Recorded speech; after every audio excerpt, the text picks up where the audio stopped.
Uma produção. Bruá. O arranca-olhos.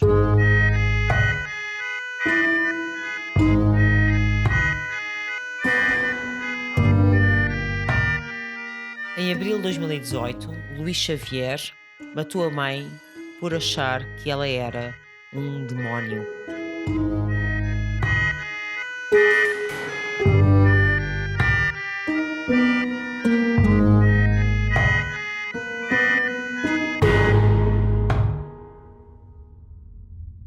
Pela tarde, o técnico de ar condicionado, com cerca de 50 anos, matou a sua própria progenitora em sua casa, no Pinhal Novo, Setúbal, um dia depois de festejar o 86º aniversário da idosa. Albertina Xavier ofereceu ao filho lanche, torradas e chá. Mas Luís ficou profundamente perturbado com o facto da mãe amassar o pão de modo a que coubesse na abertura da torradeira. Esse esmurrar do pão foi um gesto que, na sua opinião, era anticatólico, já que o pão representa o corpo de Cristo. Daí ter exigido à sua mãe que rezasse consigo, de molde a redimir-se desse seu grave pecado, o pecado contra o corpo de Jesus.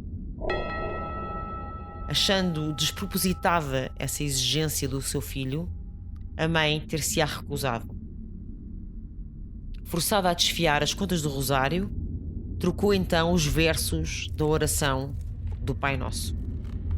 Pai nosso que estás no céu, santificado seja o vosso nome, venha a nós o vosso reino, seja feita a vossa vontade, assim na terra como no céu. O pão nosso cada dia nos dai hoje. Perdoai-nos as nossas ofensas, assim como nós perdoamos a quem nos tem ofendido, e não nos deixar cair em tentação, mas livrai-nos do mal. Amém. Qual seria o verso que trocou a mãe de Luís, a mãe do assassino, Albertina? Não sabemos, mas pelos vistos enganou-se. E foi essa gota d'água que trocou a cabeça de Luís. Ele viu malignidade na mãe, viu o diabo nos seus olhos. O homem terá então, de acordo com a acusação, apertado e torcido o pescoço da idosa, Albertina Xavier, pontapeteando-a brutalmente também. Já sem vida, perfurou-lhe o pescoço com uma esferográfica e o rosto, usando uma outra esferográfica para perfurar-lhe os olhos. Enfim, todo um ritual que serviria para extirpar o mal da carne e do espírito materno. Todo um rito com a finalidade de exorcizar os tais demos. A coisa durou cerca de 16 horas. 16 horas, explicou fonte da Polícia Judiciária. 16 horas a pontapetear a mãe, 16 horas a espancá-la, 16 horas a perfurar-lhe o rosto, o pescoço, os globos oculares. 16 horas. Na manhã seguinte, num domingo, Luís Xavier enrolou o corpo da mãe numa manta e permaneceu sentado junto ao cadáver. Segurou a sua mão, pedindo desculpa pelo mal que havia feito. Contou o próprio à PJ.